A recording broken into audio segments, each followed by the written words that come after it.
And I have no shame in who I am. I have no shame in becoming more. I have no shame in being more. I am myself, and I am constantly growing. I'm constantly becoming. My ego is constantly growing. My ability to communicate my value is growing. I am worthy of whatever I want. Because there's people, there's situations, there's things, there's circumstances who are far less developed than me, far less experienced, far less knowledgeable, far less sociable, far less communicative than me. And the fact that I know how to communicate my value is putting me miles ahead of anything and anyone else you could ever experience, because I'm here. So I'm the best. Because you are the best at doing what you do, right?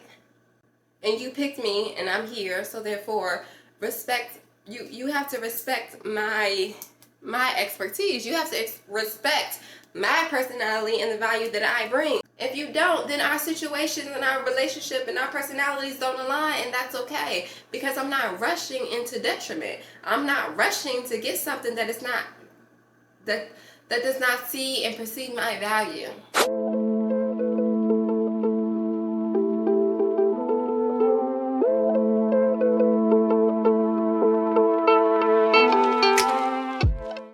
Time, money, opportunity is yours. When I was in sales, any objection that we had, they would say, oh, just use the AVQ method. AVQ method. What is that? Acknowledge, value, and question. I'm going to acknowledge your objection. Sure, I understand, blah, blah, blah. But this is the value that I bring, the value. Because I know my value and I can communicate it effectively. So the question is, why can't you see the value? Why are you still questioning? It's not a question. I'm giving you more of an explanation. I am ready to objection handle any of your questions, your problems. I'm a problem solver because that's the value that I bring. I'm a communicator because that's the value that I bring. I'm an educator because that's the value that I bring. I'm a caregiver. Whatever it is for you, know that yours is special. Know that the way that you communicate is special. Know that your presence, your energy, your aura, your charisma is special. And can't nobody else devalue you once you know how to handle an objection. Once you know how to persuade, convince, question, add value, know your worth, communicate. No one else can belittle you, devalue you, humble you. What is a humble? You cannot humble somebody who knows facts. You cannot humble facts. You cannot humble evidence. You cannot humble someone who knows their worth. You cannot humble someone who has experience in this. You cannot humble someone who's going to do it anyway, who's going to show their value anyway, because who are you? What value do you bring to me? If you're trying to humble me, then you need to bring some value to me as well. And being humbled and being corrected are very different. I'm open for correction. I'm open for your opinion. I'm open for your feedback. But as far as you telling me that it's not the value that I put on it, as far as you trying to convince me that this is not worthy of my time or my ego or my persistence or my consistency, is blasphemy. It's just blasphemy. Who are you? Crazy. I have the inner knowledge, the confidence to know that without downplaying your opinion, because everyone has the right to their opinion. Whether you have an educated opinion, whether you have a opinion of substance, is way different from me respecting your opinion. But also, I do not have to internalize your opinion, because my opinion holds more weight for me. My opinion and my experiences hold more weight than anything anyone else can say to me, because I'm actively working on myself. I'm actively working in my practice. I'm actively working on my life and my experience and my communication and my relationships and my... So who, why, what, where do you get the audacity to try to correct me without some positivity, without knowing my worth, without valuing who I am. No. I can respectfully decline your feedback. I can respectfully decline a conversation, a meeting, an interaction with you or anybody else who wants to doubt me when I've worked on myself. And this is not something that I'm actively working on. This is my confidence. This is my ego. This is my own personal experience coming to life. I know who I am. I know the value that I bring. I know the worth in this situation, in this environment. I have an immense amount of worth, an immense amount of value. And if you can't respect that, if you can't see that, that's okay. But for you to try to place your own value on it, your own worth on it, is never going to fly. It's never going to be okay. I'm never going to take your word as fact. I'm taking myself as fact. I'm taking my worth as fact. I'm taking my ego as fact. And I'm constantly working on it. I'm constantly accepting feedback. I'm constantly accepting criticisms from the right people. And if you're not the right person, okay, if this is not a competition between you, if I would not be in your shoes, if I would not trade places with you, then you may not be the one to offer me feedback. You may not be the person who I look for positive criticism. Because where is your experience? Because where is this coming from? Are you trying to humble me? Or are you trying to elevate me? Are you trying to... What is your goal when it comes to me? What is your goal when it comes to our vision together? What is your goal when it comes to this experience? I'm analyzing how you move to move accordingly. Because ultimately, I'm getting to my goal. Ultimately, the goal does not change because of your opinion or your feedback. I may take it into consideration if need be, or in a different environment, or with you alone. You alone may be able to give your feedback on this project, on this situation, on this experience. Fine. But to think that this is going to be a long-lasting thing, no. This is a thing for you. But for me, I'm going to stand on my ego. I'm going to stand on my standards. I'm going to stand on my abilities, my worth, my value. Because I'm valuable. But that also brings up a question of how much are you investing in yourself? How much time do you put into yourself? How much time do you invest in enhancing your skills? How much time do you intentionally invest in going after opportunities that you want? How much time do you intentionally invest in hearing objections, in hearing the no's, so that you can effectively objection handle, so you can effectively be persuasive and convince someone of your value and of your worth? Because at the end of the day, everything you do is a sales pitch. At the end of the day, everything you do, everything you wear, everything you speak, all of your thoughts are a sales pitch to something and someone, some opportunity, some experience. Would you buy into you? Would you invest into you? Because you can't expect someone else to invest in you and you haven't invested in yourself. You haven't invested in your abilities to persuade and market and convince. Your worth, your ego, your value.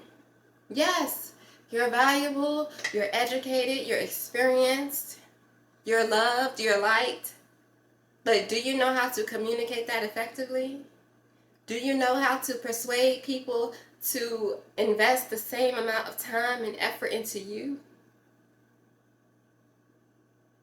Are you worth the investment? Are you going after the opportunities you want even after you hear 1,000 no's?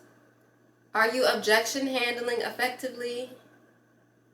Because no one wants to feel like they was bamboozled, wasted their time, wasted their money, their energy, their resources on you to not have a valuable output, for you to not be able to express or communicate your value effectively in a project that we were working on.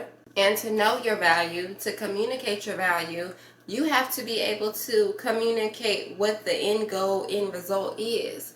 What do I get from working with you? What do I get from communicating with you? How is this going to end? And being able to effectively deliver that result.